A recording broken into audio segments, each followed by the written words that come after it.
Hey, and welcome back to another exciting episode of Extra Feature Interviews. Today I have a fabulous guest whose film Plea. I actually don't know where you can find it, but he will tell us, I'm sure. Brian Mcquery? Yes, Oh, I got it right. Welcome to the show. thank you. Appreciate you having me. I have a few questions just to start. Is this based on a true story of any kind? It is not, but it's inspired by some of the things I've gone through personally. Okay, so can we discuss those? Yeah, absolutely. So tell me why we write this film then. What personally hit you to write this? Okay. Well, first of all, I'm the proud son of a Chicago police officer and the grandson of a Chicago police officer, and wearing my dad's police watch. Neither of them are with us anymore. Um, so I come from a law enforcement family, and I'm from Chicago. And in 2016 in Los Angeles, I was the victim of a violent crime, and I was not expected to make it. They put me in a paralytic coma on ECMO and on a ventilator. Oh, And a week later, I came out of the coma. My jaw was wired shut. I had a lot of questions. I couldn't speak. I asked for, I motioned for pen and paper. I started writing questions. My coordination was completely thrown off from the coma. So I was writing chicken scratch. So the issue was I had my oxygen level dropped to critical levels. So my mom sat there as I was writing chicken scratch thinking I had brain damage and this is the new normal and we'll just deal with it.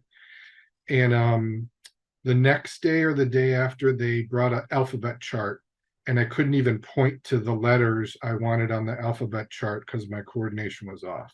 So it began this long process of they would point to, like, okay, this column, which letter do you want? No, this column, and I would spell words one letter at a time. So you learn to be very succinct.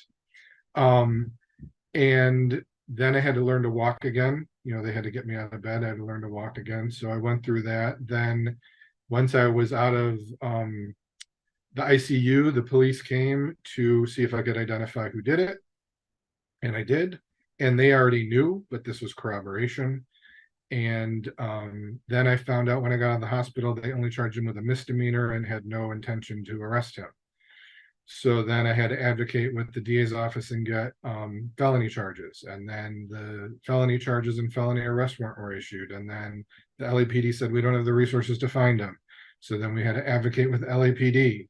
And then they went out and they found him and got him in custody. And eventually he took a plea deal and he's now a convicted felon. wow, that's a big story to get Yeah. to here. So I see elements of what you're talking about in your script. So that obviously helped you to write this. Right. I channeled the effects of the trauma, the advocacy, the frustration, all of that into a fictional story. I definitely think you get across your frustration. Okay. Like I definitely feel your main protagonist is frustrated 24/7. And then I find maybe that was your plan with your interviews, your cutscenes, to bring me more frustration through them. Because everybody we meet seems to agree with him, but he's not getting anywhere. Okay. So let's go into the movie a bit more. Now, when you were designing the movie, would you do the basic writing of your main character and his problem? And then add the cutscenes, or were the cutscenes already written in the first draft? I wrote it in a very unusual way. I used the notes app on my phone and I would write whenever I had time, wherever I was. And I believe I started just writing each documentary interview as a monologue. Okay, I can see that. That works for me. And then I wrote the scenes with Tom alone and advocating. And there was only initially one scene with the sister, because in the first draft, Tom was interviewed in the documentary, his sister, the prosecutor, it was everyone. And then, so I wrote all of that. And then I would basically import that into Final Draft and format it and kind of polish and move things around. And then I wrote the whole kidnapping storyline straight through as one narrative, and then put that into Final Draft and basically started finding the exact structure and moving pieces around.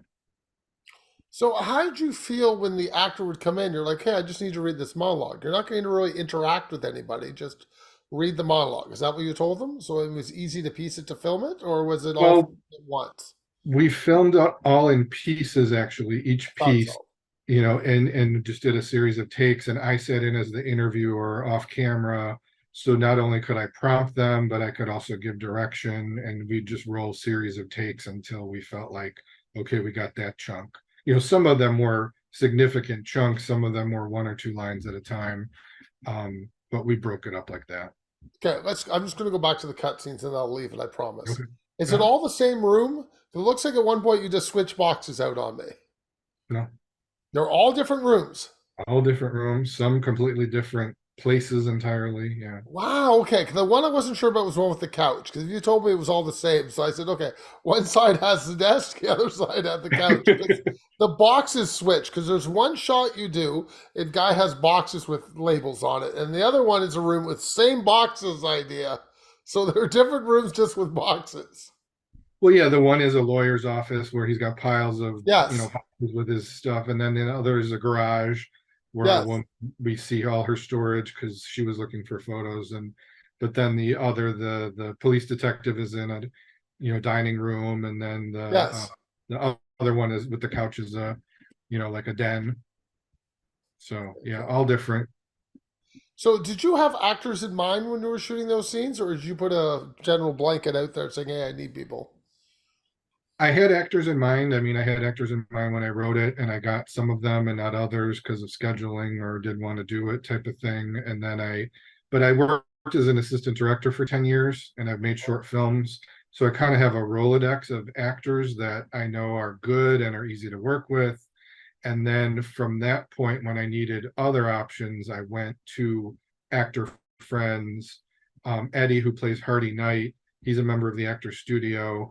So he recommended a bunch of actors, three of whom are in the movie. Steve Mize, who plays Tom, the detective, played by Marty Ryan, and then the witness at the park, played by Renee Rivera. They're all Actors Studio members. So I just trusted, I kept the circle low. I didn't put out big casting notices because I wanted to know that these were people that were down for a small independent film, easy to work with, wanted to be there, that type of thing. Okay, so how easy was it to go from assistant directing when you're helping out? Obviously, you do have work to do, but now you're in charge of the whole thing. Seamless, probably, if you've been doing it for 10 years. Well, yeah, I started making short films, and then an actor in one of my short films said, "Hey, I'm making a horror feature," and he had a horror actress that's pretty well known in it, and he said, "Will you be my assistant director?" I said, "Sure," and it was cool because it was my first day ever being an assistant director. She pulled me inside and said, "You're really good at this. How long have you been doing it?" I said, Ah, "I started today." that's Um, awesome. so that in that respect, just having years of set experience, but I actually directed before I assistant directed, which is kind of backwards. Oh, that's awesome. That's great. Okay, I want to discuss a few props here that I did notice. At the beginning of the film, you have an old cigar box, convinced it's an old cigar box. He's opening up Mhm. and taking things out. Beautiful prop. I'm sure most people have no idea what that is, but I'm old enough to remember those. So where do you have that lying around? Did you just bring it? Oh, I'll bring that in. It was my grandfather's that I essentially inherited, when he passed away. Some of us kept certain things that we wanted and didn't want to get rid of. And it's always been with me, wherever I've lived, whether it was in storage or in my home. And in this case, everything's in our house now. We don't have storage. And I just started looking for stuff that might be sitting around in someone's garage, and it looked cool. I do think it looks cool. Now I want to discuss this garage is very clean. So I guess you had no problems moving your camera around, or did you take stuff out of this garage to film? We had to move some stuff to make room, but it's pretty well organized, our garage. So there wasn't a lot to do with it. So how did you find sitting in the car trying to get your shots? 'Cause, I mean, you really don't give me a reveal right off the beginning. It's very quiet reveal.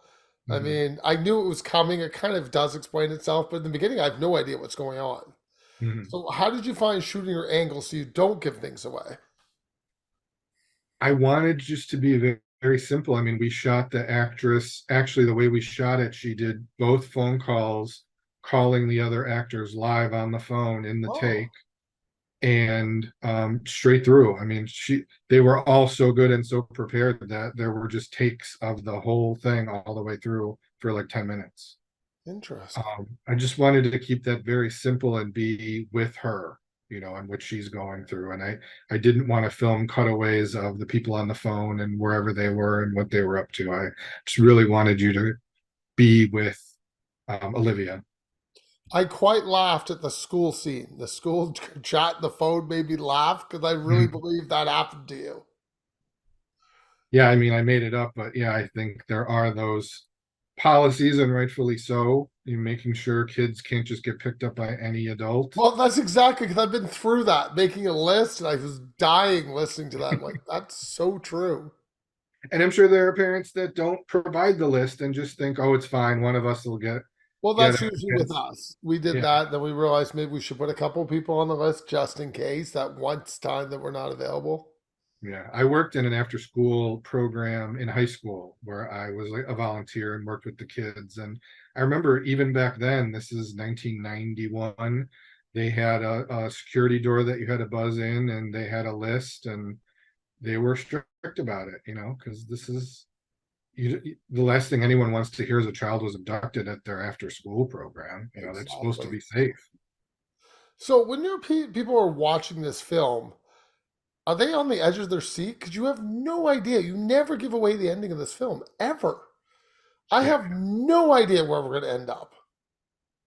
People seem very surprised, which I'm happy with. They don't, Oh, definitely. they can't predict where it's going or what's going to happen.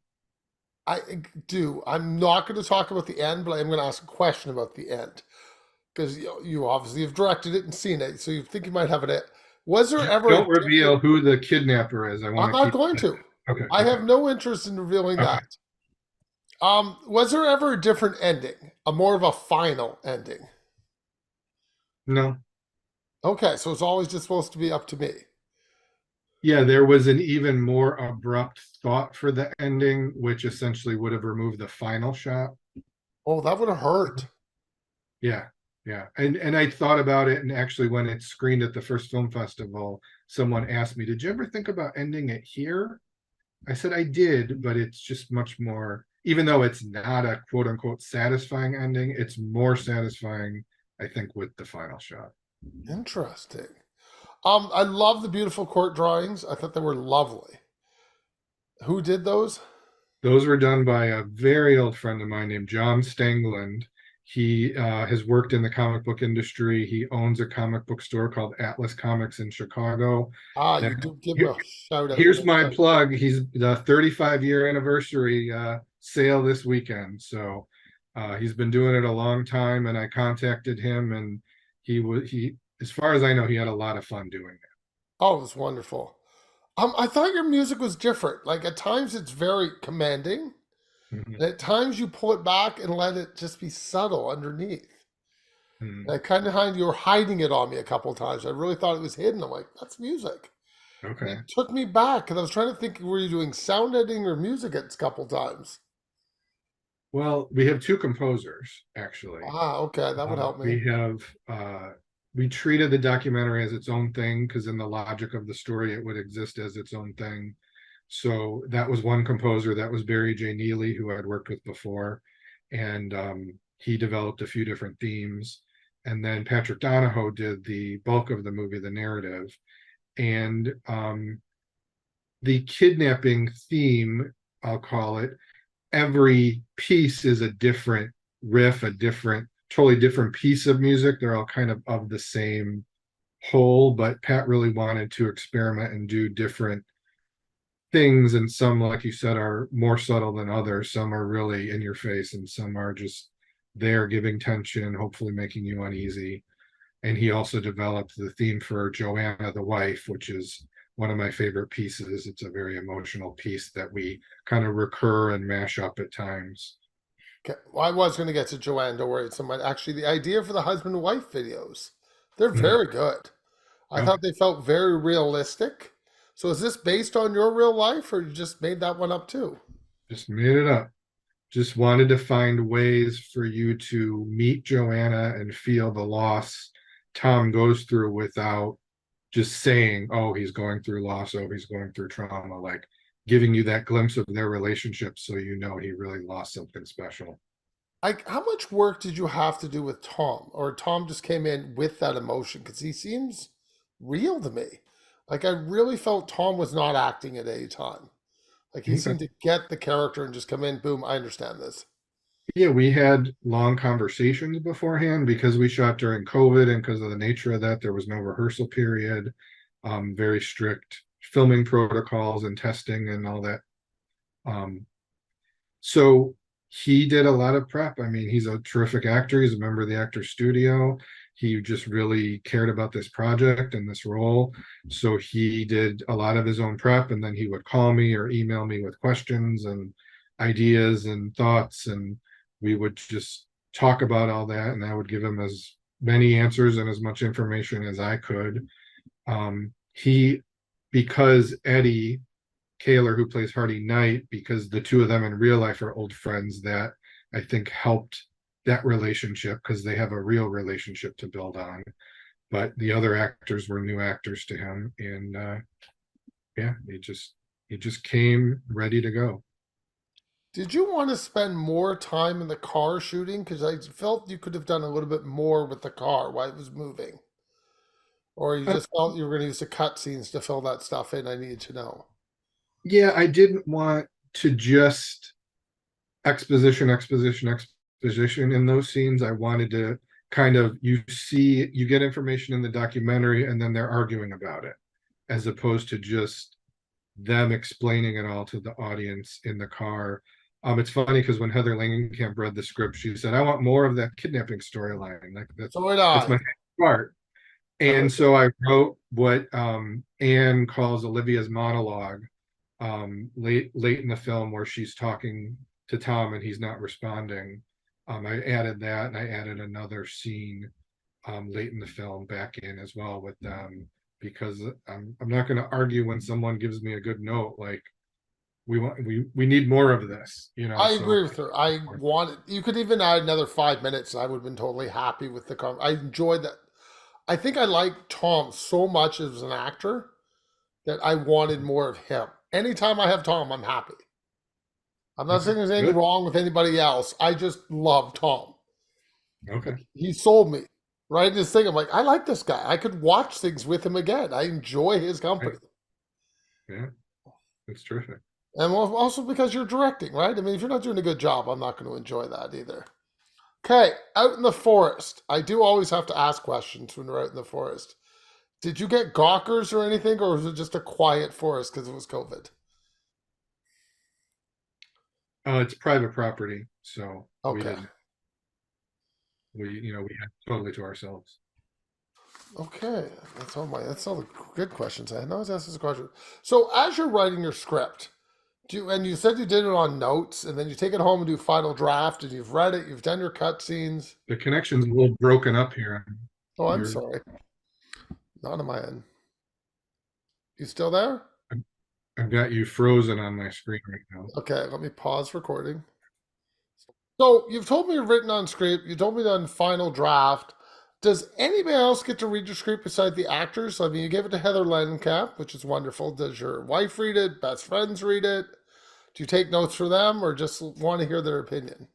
Yeah, I mean, I did. I initially sent it to an actor named Dean Cameron, and wanted him to do it, and it didn't work out schedule wise. But Dean read it, and as I mentioned earlier, I had more characters in the documentary before, and Dean felt like the Tom and the sister Ruth in the documentary just didn't really work the way it was written, and he urged me to really take a look at that. And what I wanted to hear from him was, I love this screenplay, let's go make it, but I was smart enough to step back and listen to what he said and think about it. And it helped me because I then took them out of the documentary and dramatized more scenes with Tom and his sister and more scenes in the kidnapping and just broke out of the documentary format somewhat and made a better screenplay. I sent it to Heather. She talked about the kidnapping story. I sent it to my writer friend Joe Madry. He gave me a bunch of specific notes. My mom read it and she ended up being our main investor. Another friend came in with the last chunk of money we needed. So yeah, I mean, I wasn't precious about it. I wanted to get feedback. And I think the key is find people whose opinion you really respect and then listen to them when they tell you things, whether they're good or critical. So, my last question is on your statement, you said you wish people would talk about things more often. This kind of idea. This was in your thing, you sent it to me. Has that happened? Sure. Yeah. Has that happened? Has this opened up? Oh my God. Now you're Man, definitely you're frozen. breaking up again. You're frozen again. I know. Okay, let's back this up. Do you Uh, see me? Yes, but you're frozen on me now. Last time you weren't. Now this time you are I frozen. can't even understand. Okay, we'll wait. Are we good?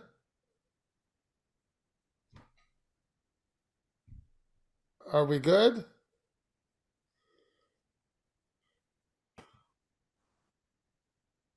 Are we okay?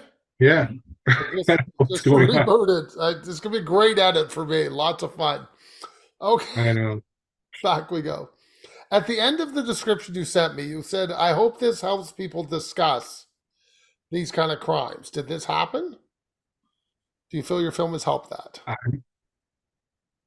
It hasn't been seen by enough people yet, but I'm hoping, to have more of that dialogue. We have a bunch of film festival screenings coming up, and we're going to pursue distribution. So I certainly hope it sparks that conversation, because I think, like my mom joked in my case, if my case was on Blue Bloods, Donnie Wahlberg would have caught the guy, and he would have been sent to prison in the hour. And I think we have that false reality of television and movies and police. And the reality is there's a lot of good people, and I dealt with a lot of good people, even though I was frustrated. But the system is so overwhelmed and the resources are so limited that you have to make them care about your case and your circumstance. And I have a feeling when the DA's office first heard about my case, they heard 30 seconds from an assistant DA. And then when I finally got a supervisor on the phone and explained what happened and what I went through, I could tell he was hearing this and learning this for the first time. So that made him reassess and look at it and, make a different decision. And then LAPD again, it's the person in my case had hurt someone before. There was an arrest warrant out for him already when he hurt me. And hopefully, now that he's a convicted felon, he won't hurt anyone else, or maybe he'll think twice before he resorts to violence in a situation. There's no guarantees, but at least I did something to hold him accountable. But that advocacy is so important because it's not just going to happen because it should. Sometimes it will, but that's not certain. Okay, so before I get to fun questions, your film is only available on the film circuit right now. There's no YouTube, Yes, private screeners, anything like that. Nothing they can pay for. correct. Just Okay, the so film. tell people before we get to fun questions, before I forget, where can they see your film next? What film festivals are you doing?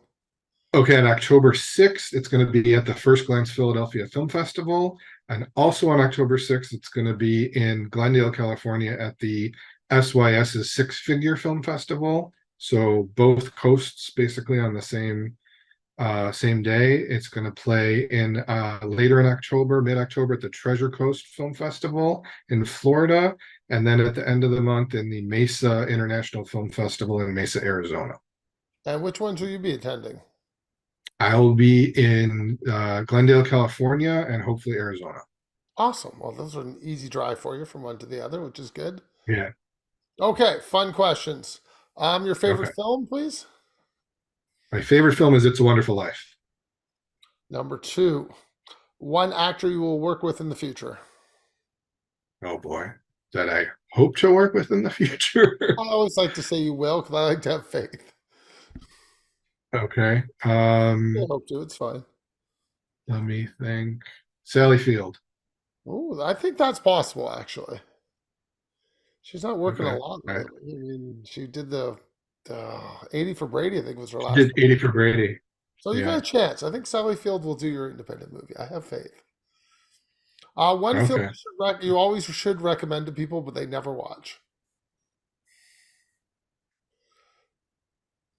That they never watch. Everybody has that film. I'm gonna say I'm gonna say Eye of God by Tim Blake Nelson, though I have gotten some people to watch it. Good work. It's an I've indie never from heard of it, so you might have 97. the Eye of God.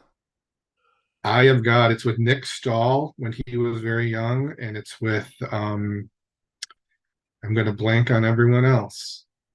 Um Richard Jenkins, he's in Oh, it. I'm It's in. got a terrific ensemble cast. That's all I heard you hear was Richard Jenkins. You sold me right there on Richard Jenkins. I want to thank you for your time and have a great evening. Thank you so much. I appreciate you having me.